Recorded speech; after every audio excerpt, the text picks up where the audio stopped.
Welcome back to the channel. So, debating whether I do a game review on this, but to be honest with you, the matchup between these two is really interesting to me. And I think it's because of looking at the two teams here. I think both teams have gone full noise, full first 15 against first 15. And it's a really interesting matchup in terms of how these two teams play as well, right? So Bristol have taken the scene by storm. They've come in and they wanted to play a really exciting brand of rugby. They want to play on the front foot. They want to go, go, go, go, go. And that's been really good for them in the Premiership. But they've been slayed a little bit within the Champions Cup and maybe had like a bit of a dressing down in terms of where they think they are in the pecking order mentally, in terms of probably like a bigger picture in terms of where the Premiership is. Leicester, on the other hand, you know, they are typical Leicester, you know, top defence, force the opposition to make mistakes. They also now have Handre Pollard playing back for them regularly. He's playing amazingly for them as well. I think he had a great game against the Sharks, albeit that was against a second-team Sharks team. The form for Leicester at the moment, I think, is just going from strength to strength. I think they had a bit of a down period where they got absolutely bent over by Bordeaux, even though you could argue they sent a B team there, but then they had a real clinical performance against a Sharks team that they should have beaten, but they beat them in such a way that there was no question that they were the better team. And, you know, that's all you can get from playing a lesser opposition. So in terms of like probably the mood in each camp is probably Leicester's on the rise and Bristol's maybe just faltering a little bit. So it's really interesting, and I feel like it's like a crossroads game between these two teams and what they're going to be doing in the Premiership. You're looking at the two teams as well, so obvious ones for Leicester, Handre Pollard, Julian Montoya. Cameron Henderson came back for his first game back from injury last week. He's a really good player. If you don't know him, he's a young second row. He's pretty mobile, but he's great in the line-out as well. Tommy Reffell was probably going to be there trying to slow down the Bristol attack. Ben Youngs has been picked instead of Jack van Poortvliet, which, you know, Jack van Poortvliet I think has been playing really, really well, but it's great to see Ben Youngs get a few games every now and again. Will Wander's come in for Parise, who I believe is injured. I think he's a real promising guy as well. Hassell-Collins has really kind of cemented that 11 shirt for him, and Freddie Steward is coming into maybe his best season yet since his first season with Leicester. I know he isn't being picked for England, and you see how he plays for Leicester week in, week out, and I think he's really taken that and used it as motivation. You look at Bristol on the other hand, obviously I think their front row is the best in the Premiership maybe, with Ellis Genge, Oghre and Lahif. I have no idea how to pronounce his name, but I think he's a great scrummager. Their pack, Owen, I think he's very similar to Cameron Henderson, if not even better in the loose. Very, very quick. Earlier on in the season, sprinted down the sideline and almost scored a try. Luatua is obviously a homestay in that team. Randall and McGinty have been great this year. Randall was forcing his way back into the England team for the way he's played, and McGinty is really kind of having a second career renaissance at the age of 36, playing great in that 10 shirt. And Van Rensburg, excellent inside centre for Bristol at the moment. I think he's been playing excellently. I think there's a few years until he can qualify to play for England, but you know, the form he's playing at, he should be playing for England if he was available too. He's probably the best inside centre playing in the Premiership at the moment, I would argue. And talking about the best at their position in terms of the Premiership, Gabriel Oghre.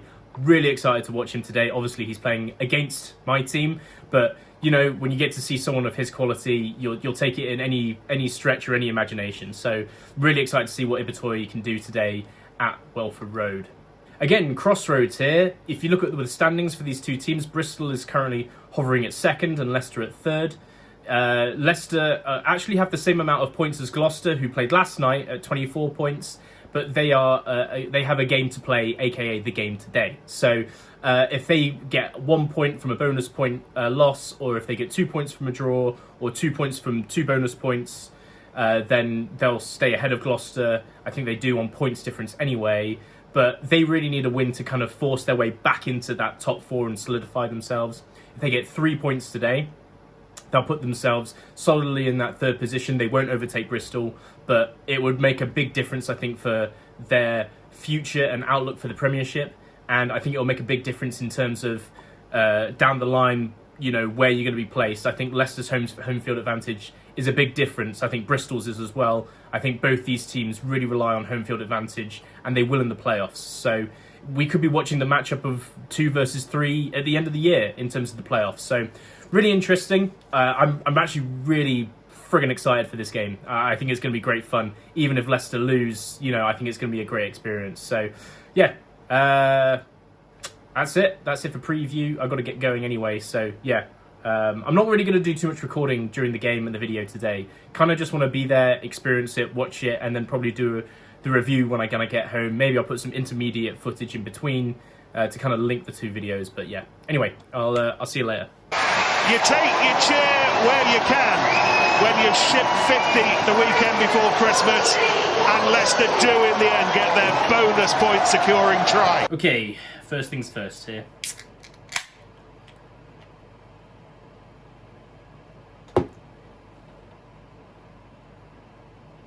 Okay, alright. Did you ever have that kid at school that just kept trying to pretend to be somebody that he wasn't? I'm not going to name names here. I'm not going to shame anybody on my small YouTube channel. But I will say, today's performance by Leicester Tigers felt a lot like that. Why are you trying to play like Bristol Bears at a game that they're better than you at? Why are we playing out of our own 22?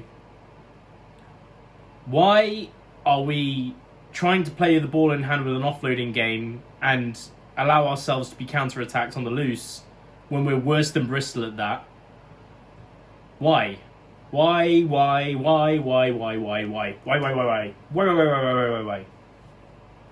Not good. Not good. It's not good. It's not good. Just look at the two 15s that we have here, right? I'm going to take some of these positions through 1 to 15, not all of them. I don't want to spend too much time on this. I just want to make a point. I just want to compare skill sets of these position groups, okay? Julian Montoya, Gabriel Oghre. Julian Montoya, better in the tight, better scrummager, better line-out thrower. Gabriel Oghre, better runner with the ball, better offloader, better football player. Alright, that's just one position. Let's move on to another position, I don't know. Looking at here, what are we going to take? Second row. Take George Martin, compare him with Joseph Owen. George Martin, better in the tight, better scrummager, better line-outer, probably a stronger bloke. James Owen, better in the loose, better at running around, better at throwing the ball around. Why are we insisting to try and play a style of rugby? Yes, our attack has improved since Czech has taken over. It was non-existent for 3 weeks of the season. But Bristol seemed like the perfect game plan against Bristol as Leicester Tigers is relying on what they don't have, right?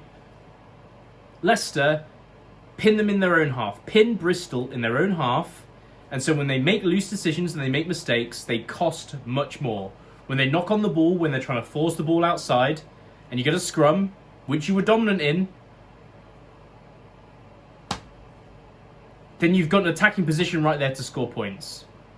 We played into the opposition's hands. We played into their hands so much, okay? Let's take another position here. Solomone Kata, Benhard Jans van Rensburg. Kata, stronger ball carrier, very direct, bruiser, but also good at passing. Van Rensburg thrives on chaos, loves loose ball, takes advantage of small bits of space, great at passing to get people in the right areas of the pitch. Why are Leicester Tigers? Why did you do this? Why did you do this to me? Why did you do this to me on Christmas? Of all days to do this to me. Rant over. In short, Leicester shoved a dildo up their own ass. They just f***ed themselves. Badly. On the other hand, Bristol Bears. exciting team, great team. And I said that in the preview, I was excited to go to the game, even if we lost. I might have lied, because the fact that we lost by like 20 points leaves a sour taste in this mouth. More than Sierra Nevada Pale Ale ever could. Not sponsored. Just good beer. But it is what it is. And at this point in the season, it's not the end of the world. Still in the top 4. You would trust a coach like Cheika to correct the mistakes. Play the opposition in front of you. I'd argue they did this against a much worse Sharks side because they're much worse. They did this against Newcastle, a worse side. But when it comes down to the nitty-gritty and you're playing one of the best teams in the Premiership, go back to what you know. Don't do this crap. What? Why is Pollard doing a 20-metre pass in zone 22? Pollard's known for his boot. He's a good passer. He's known for the boot. He gets you in the right area of the pitch. Get you out of your own half. Just get out of your own half. And then compete at the line out. Bristol, a bounce back for them after disappointing Champions Cup performances so far. I think they're one of the true superpowers in the Premiership. Puts in perspective that the Premiership, bit of a farmers' league. However, they're the best farmers. And they farmed us today. So, I'll leave it there. Bristol absolutely spanked us. And it was not like we were playing the B team. Probably our best 15. I'll leave it there. It's enough pain for today.